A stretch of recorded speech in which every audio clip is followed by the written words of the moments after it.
नमस्कार.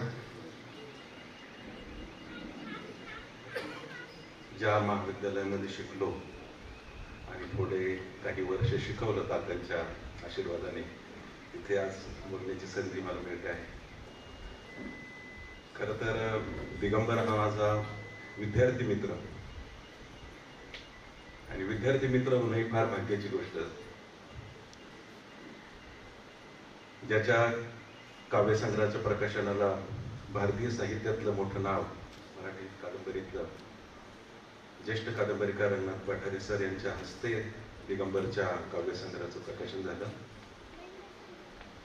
प्रत्येकाला, मराठी कवीला किंवा साहित्यातल्या प्रत्येकाला असं वाटतं की एकनाथ पगारांनी आपल्यावरती 2 शब्द लिहावेत. ते एकनाथ पगार सर त्याच्या कवितेवर भाष्य करण्यासाठी इथे आज उपस्थित राहिले आणि आता बोलले.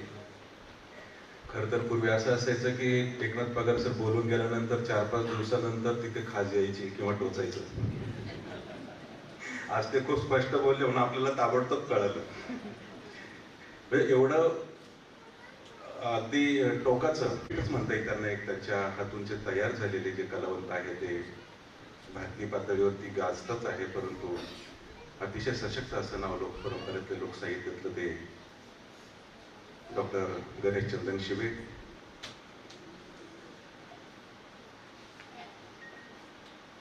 आमचे जुंबर शेठ भंडारी आणि आम्हा सर्वांना घडवणारे काचरे सर, जे हातामध्ये लासलगावला येतानाच कात्री घेऊन आले होते की काय, झाडाची जशी छाटणी केली जाते तशी मालेगाव ते म्हणाले मी इथे आलो. येताना त्यांनी त्यांच्या पिशवीमध्ये एक कात्री आणली असेल की जी म्हणजे प्रत्येक कवितेचाच प्रत्येक जण उल्लेख करतो असं नाही, जगण्यात, वागण्यात, बोलण्यात सुद्धा काचरे सरांनी छाटण्याचं आणि चुकीची जी वाढ होती ती थांबवण्याचं काम केलं, म्हणून आम्ही घडलो. ही घडणाऱ्यांमध्ये म्हणजे आज लक्ष्मण महाडिक आहे, लक्ष्मण बाराते आहे, विष्णू थोरे आहे, ऐश्वर्या पाटेकर आहे, गुरुदेव गांगुर्डे आहे, अनेक नावं घेता येतील. ही सगळी आम्ही म्हणजे अगदी माधव जाधवांचं त्यांनी नाव घेतलं सरांनी. आम्ही सगळे शेतकऱ्यांची पोरं. आम्हाला लिहितं केलं, बोलतं केलं. कुणब्याचा दाखला काढायचा होता मला. मी ज्यावेळेस पाठीमागे कागदपत्र शोधत गेलो तर माझ्या आजोबांच्या ते जो उतार आहे त्याच्यावरती असं लिहिलं होतं की शाळेत फी भरली नाही म्हणून सबब कमी करण्यात आले. 4थीचा वर्ग होता आणि माळेगावला मावशीकडे शिकत होते, रायतनकडे. मी अजून अस्वस्थ होतो. 4थीला किती फी असेल? शाळेत फी भरली नाही म्हणून कमी करण्यात आली. आणि अतिशय भावुक होऊन दिगंबर सांगत होता वाकचौरे साहेबांबद्दल, साहेबांबद्दल. ऐश्वर्या बोलला त्याच्याबद्दल की त्याच्या भाच्याची चैन हरवली आणि त्यांनी माणसं कामाला लावून मातीमधून पुन्हा सोनं, ज्याला मातीत सोनं उगवून येतं म्हणतात, मातीत सोनं हरवलं ते शोधायला लागलं. मी सुद्धा एक असा वेडेपणा केला होता. कोविडच्या काळामध्ये नको असताना गाडी नगर जिल्ह्यामध्ये घातली आणि 17 ठिकाणी ती गाडी पकडली आणि मी त्यांना फोन केला की माझी गाडी सोडवा. त्यांनी फोन केला आणि सांगितलं ती गाडी सोडवा. बाकीचे सगळे हजारो गाड्या बघत होते की होळकरची कवी म्हणून किती वाटे बघा.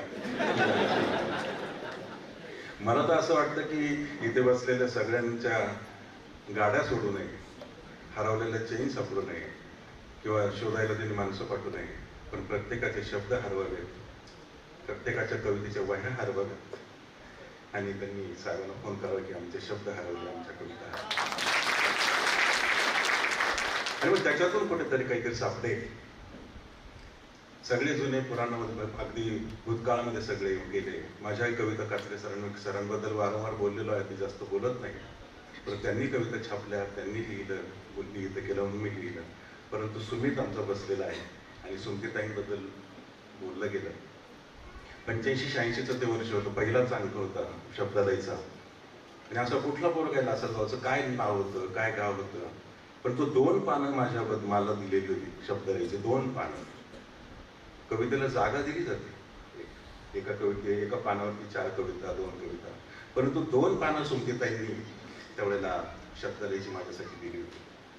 सुमित लहान होता किंवा काय होतं आठवत नाही मला, परंतु शब्दालय ही चळवळ कशी नगर जिल्ह्यात आली, कशी अनुष्टुप डॉक्टर मसू पाटील सर आणि काचरे सर, एकनाथ पगार सर, दिलीप धोंडगे सर, हे सगळ्यांमुळे किंवा ते त्यांच्या सहवासात राहिल्यामुळं तो विकास घडत गेला. तर मी सांगत असं होतो की हे सगळ्यात कवींचे जेव्हा उल्लेख झाले, हे सगळे शेतकऱ्यांची मुलं, आम्ही सगळे शेतकऱ्यांची मुलं. प्रशांत केंदळे इथे आहे, हा जरी नाशिकला राहत असला तर आपला कोटमगावचा आहे. आज अतिशय चांगला गाणारा, चांगली कविता देणारा, समोर सागर जाधव बसलेला आहे, राठोड आहे. पण प्रशांतच्या बद्दल तर असं आहे की कोटमगावला आधी वारा येतो, नंतर आपल्याकडे वारा येतो. आधी तिकडे पाणी येतं, नंतर आपल्याला पाणी वाहत येतं. त्याच्यामुळे तो इकडे उलटा वाहत येण्यापेक्षा तो नाशिकला गेला आणि तिकडे कवितेचं काहीतरी करतोय, ही फार मोठी गोष्ट आहे. त्यांनी नाशिकला गाण्याचा लळा लावला.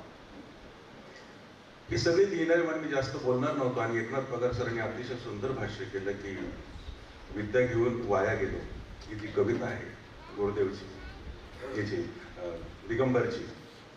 ही कविता मीही वाचली होती, पण त्यानंतर एक कविता आहे की आजच्या काळामध्ये भाष्य करणारी अशी प्रखर कविता आहे. ग्रामीण कविता, निसर्ग कविता, ग्रामीण कविता, निसर्ग कविता असं म्हटलं जातं. मी समीक्षा वगैरे काही खूप म्हणजे त्याबद्दल माझं ज्ञानही अपुरं आहे. परंतु अस्वस्थ केलं असेल तर त्यांनी त्याच्या एका कवितेने बैल नावाच्या कवितेने अस्वस्थ केलं. भालचंद्र नेमाडे सरांची कविता की बैल चाललेत कत्तल खाण्याकडे, शिंगांना हिंगूळ तसाच. आदल्या दिवशी बैल पोळ्याला मिरवले जातात आणि दुसऱ्या दिवशी कत्तल खाण्याला मोठ बांधून रात्रीच्या अंधारामध्ये बैल जातात. 50-60 वर्ष 70 वर्षापूर्वीचं वर्णन ज्यावेळेस नेमाडे सरांच्या बैल कवितेतून येतं, त्यावेळेला याच्यात म्हणजे दिगंबरची जी कविता त्या 2 ओळी मी नंतर उल्लेख करेन. तर त्या अगोदर मला असं सांगावं असं वाटतं की आजचा जो काळ आहे, आज जे आहे, अस्वस्थतेचा काळ आहे. प्रत्येकजण प्रत्येकाला वापरून घेतो की काय, प्रत्येकाचं भाष्य थांबवलं जातं काय, बोलणं थांबवलं जातं काय, तुमचा विचार पण थांबवला जातो काय, असं अशी परिस्थिती आहे. नारायण कुलकर्णी कवठेकरांनी एक ठिकाणी असं म्हटलंय कवितेमध्ये की कृपा करून तुम्ही माझ्या पाठीवरती शाबासकीचा हात ठेवू नका. कृपा करून तुम्ही माझ्या पाठीवरती शाबासकीचा हात ठेवू नका. मला भीती वाटते की माझ्या पाठीचा मनका गायब होऊन जाईल की काय.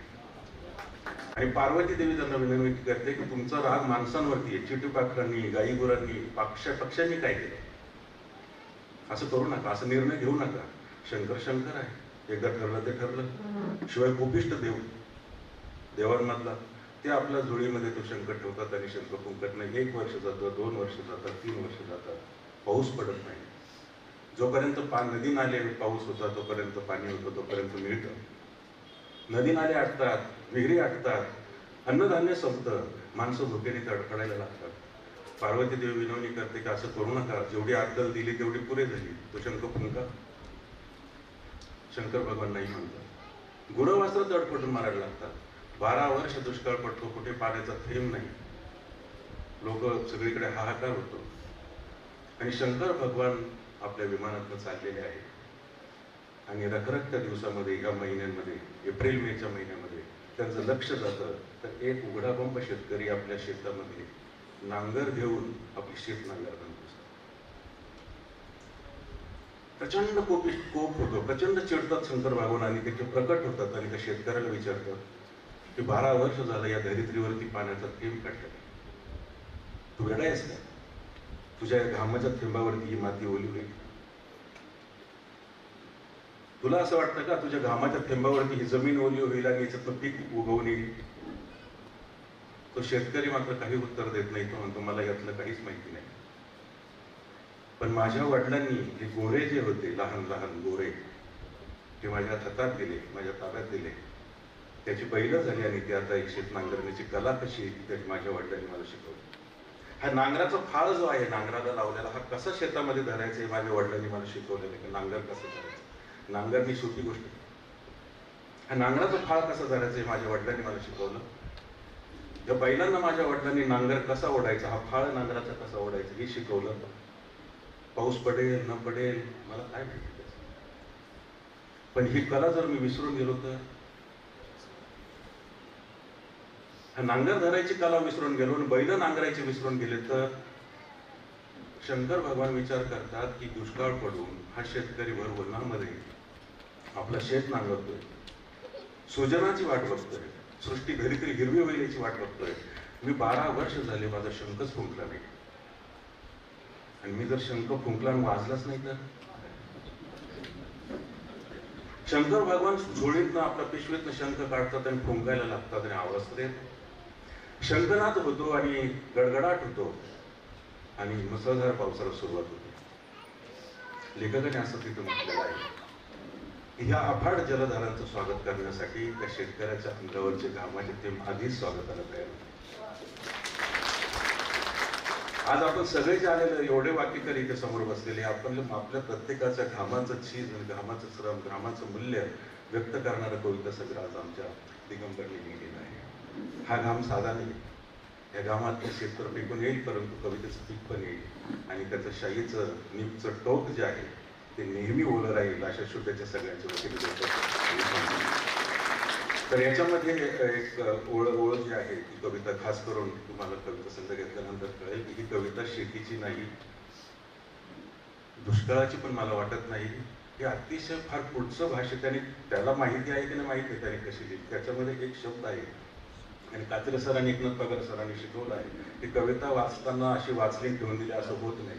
ती कविता कित्येक आठवडे कित्येक महिने तुम्हाला पुन्हा पान उलगडायला लागतं आणि ती पुन्हा पान उलगडून बघतो तेव्हा आपल्याला वेगळे वेगळे वेगळे वेगळे अर्थ सापडायला लागतात. याच्यामध्ये ह्या कवीने ह्या दिगंबरने मी हा शब्द टाकला नसता तर ही कविता खूप साधी सरळ वेगळी असते, पण मी टाकल्यामुळे मी प्रचंड अस्वस्थ झालो. त्याने असं म्हटलंय, बैलाबद्दल म्हटलंय त्याने, हा बैल कोण आहे आपण समजून घ्या, खरंच बैल आहे हे आपण. तो असं म्हणतो की अवचंगल्या अवताचा बैल मी बांडा मोरा, अवचंगल्या अवताचा बैल मी बांडा मोरा, बडविले बांधून पाय होतो मी जेव्हा गोरा. बैल बडावला जातो, का बडावला जातो हे आपल्याला माहिती आहे. अवचंगल्या अवताचा बैल मी बांडा मोरा, बडविले पाय बांधून होतो मी जेव्हा गोरा. अंगा खांद्यात बळ होतं वाऱ्यासंग चिंगारण्याचं, अंगा खांद्यात बळ होतं वाऱ्यासंग चिंगारण्याचं, खेचून कासरात जानवं दिलं शेत सारं नांगरण्याचं.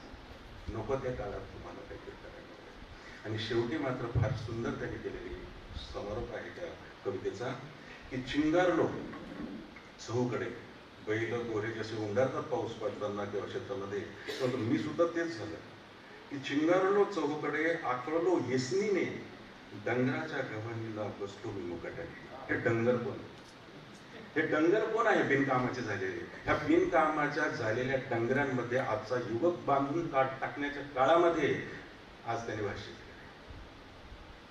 ते आजचा युवक सुद्धा बिनकामाच्या बैलांमध्ये बिनकामाच्या डंगरांमध्ये नेऊन तुम्हाला बांधण्याच्या काळामध्ये एवढी प्रखर भाष्य कविता, एवढं प्रखर भाष्य दिगंबरने नांगराच्या घावामध्ये केलं आहे. हा नांगराचा घाव जेव्हा मातीत जातो तेव्हा हिरवं स्वप्न तर पडतंच, पण नांगरलेल्या मातीत ज्याला हिरवं स्वप्न पडतं तिथे एक वेडं पाखरू आभाळ होऊन उडतं. पेरणी आधी ज्याची माती व्याकुळ व्याकुळ होते, पापणीच्या पालखीमध्ये आभाळ भरून येते. त्याच्या पापणीच्या पालखीत हे आभाळ भरून आलेलं आहे. एक कवितेचं आभाळ आहे आणि ते बरसल्याशिवाय राहणार नाही. मी दिगंबरला आपल्या सर्वांच्या वतीने, महाविद्यालयाच्या वतीने, वैयक्तिक माझ्या वतीने अभिनंदन करतो आणि त्याला मनपूर्वक शुभेच्छा व्यक्त करतो आणि थांबतो. धन्यवाद. या नभाने